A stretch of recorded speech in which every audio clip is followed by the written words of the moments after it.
어제 복에 대해서 말씀을 전할 때 이 복의 주인공이 되라는 것이 하나님의 메시지였습니다. 이스라엘은 이미 복을 받은 자였다는 것이죠. 근데 이 발람은 복을 비는 자였습니다. 네, 오늘 본문에 보면 오늘 이 민수기 본문에 마지막에 정말 복의 주인공처럼 착각하기 쉬운 이 발람의 마음 안에서 일어나고 있는, 그리고 발람의 그 길 가운데 일어나는 일들에 대해서 자세하게 성경은 말씀해 주고 계십니다. 여기 하나님의 의도가 있는 것이죠. 이 발람의 길이 무엇인가 우리가 한번 생각해 봐야 합니다. 그리고 저 여러분 가운데 한 사람도 그 발람의 길에 들어서는 자가 되지 않기를 소망합니다. 발람의 기도는 아무것도 바꾸지 못했습니다.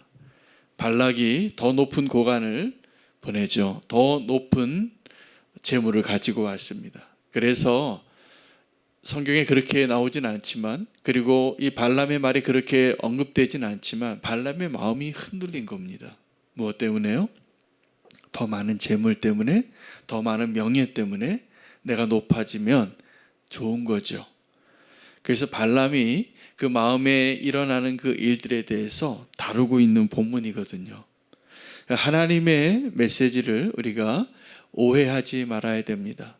우리가 그 발람의 길을 가게 될 때 하나님이 그 발람의 길을 가지 말라고 막으실까요? 아니면 허락해 두실까요? 허락해 주실 때가 훨씬 많습니다. 그 길이 아닌데 그 길을 막 우리가 가겠다고 재촉하면, 그리고 우리의 마음 안에 그러한 의도가 있으면 하나님이 아시는 거죠, 우리의 완악함을. 그래서 우리가 그 말 듣고 첫 번째 순종하고 그 길을 바꾸면 축복인데 그렇지 않을 것을 아시기 때문에 하나님이 반어법을 사용하십니다. 오늘 본문에 보면 더 높은 고관이 다시 왔어요. 근데 맨 처음에 발락이 그 재물과 고관들을 보내서 발람에게 이 이스라엘 백성을 내가 두려우니 축복해 주지 말고 저주하라 라고 말할 때 이 발람의 그 마음 안에 그 말하는 것은 그대로 하나님이 말씀해 주신 대로 전한 것 같지만 그 마음 안에 탐욕이 일어나기 시작한 것입니다. 우리가 기도할 때 그 하나님의 음성을 잘 듣고 분별할 수 있어야 돼요. 하나님이 내가 지금 막 원하는 기도에, 간절한 기도의 제목에 응답해 주시는 게 사실은 응답이 아니에요. 사실은 우리도 알아요. 이게 하나님의 길이 아닌 것을. 그런데 그렇게 허락해 주시면 좋다고 생각하는 거죠. 그렇게 아버지의 곁을 떠났던 사람이 탕자입니다. 둘째 아들이죠. 이 둘째 아들이 아버지의 집을 떠날 때 어떻게 떠났을까요? 휘파람 불면서 떠났을 겁니다. 그리고 잠깐 줬습니다. 아버지의 재산을 두둑히 가지고, 지갑이 두둑했기 때문에 그는 자기가 원하는 대로 허랑방탕한 삶을 살았던 것이죠.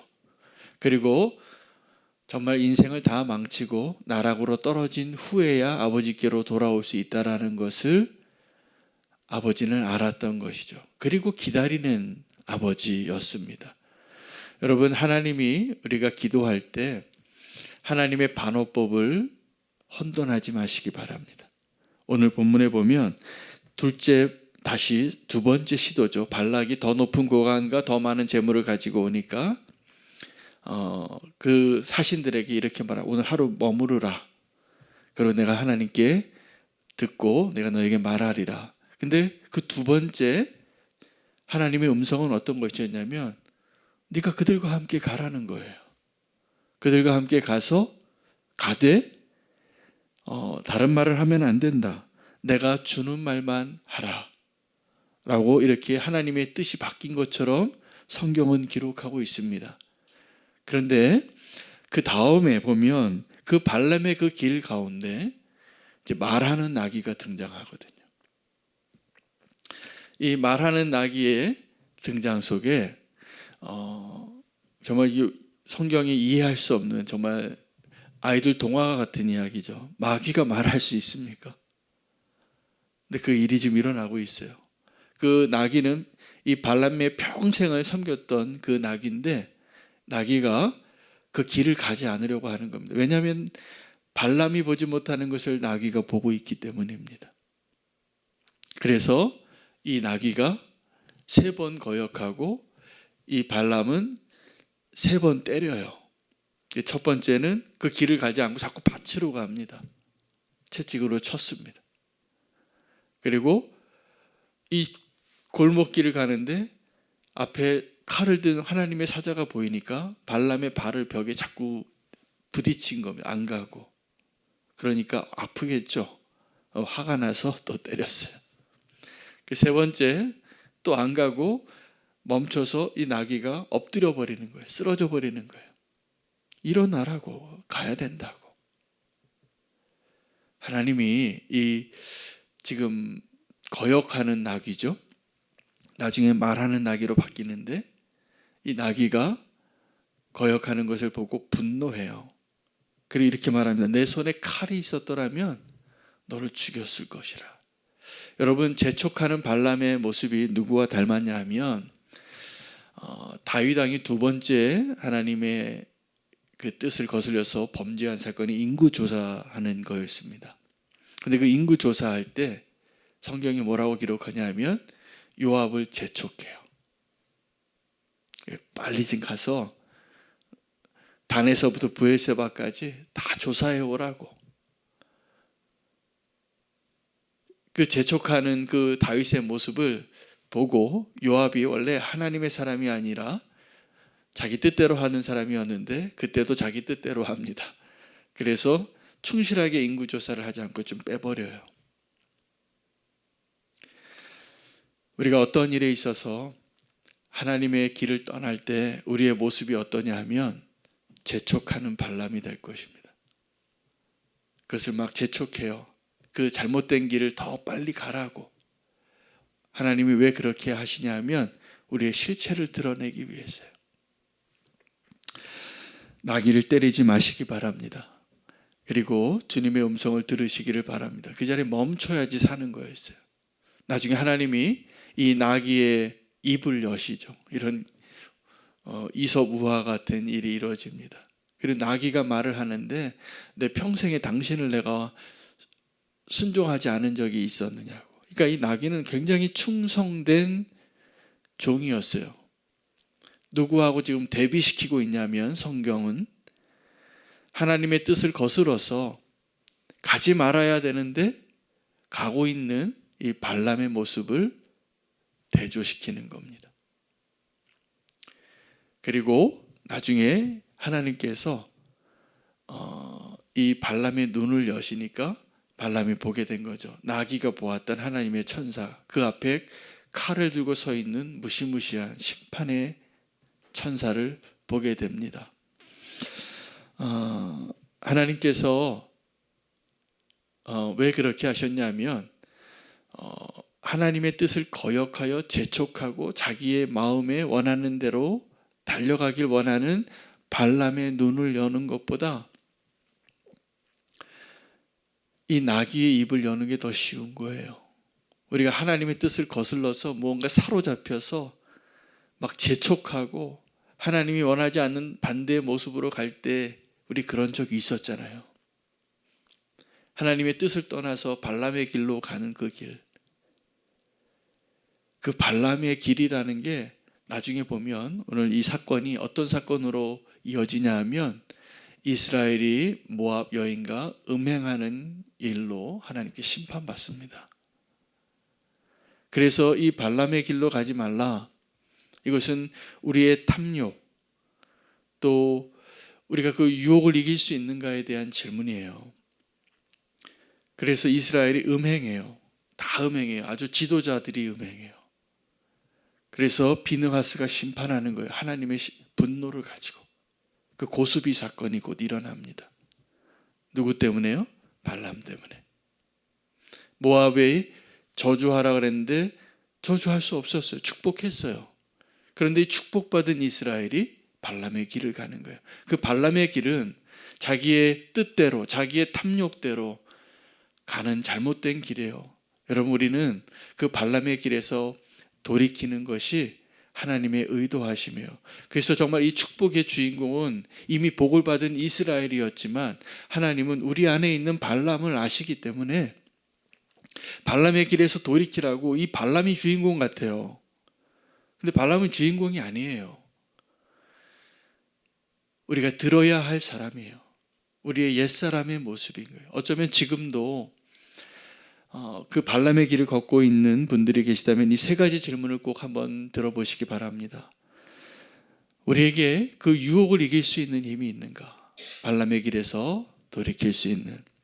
그리고 내가 지금 가고 있는 길이 어디인가? 발람이 그 길을 가면 안 됩니다. 그런데 그 길을 가고 있어요. 세 번째, 나는 과연 하나님의 음성을 들을 수 있는가? 그 귀가 열려 있는가? 청종하고 있는가? 그 귀가 안 열리니까 하나님께서 나귀의 입을 열어서 깨닫게 하시는 거예요. 이 발람의 길을 가지 마시기를 바랍니다. 우리는 그 발람의 길을 가면서 하나님의 뜻을 행한다고 생각하며 갈 때가 많이 있습니다. 여러분, 그 발람의 길을 가라고 하나님이 허락하셨을 때 그 하나님의 반어법을 우리가 알아야 돼요. 우리가 어떤 일을 하나님의 뜻을 거스르는, 하나님의 뜻이 아닌 것을 막 구할 때 우리의 마음 안에 그게 가득 차 있으니까 하나님이 그것을 허락하시면 우리가 응답받은 게 아닙니다. 착각하시면 안 돼요. 그 하나님의 반어법이에요. 오늘 이 발람에게 하나님께서 함께 가라.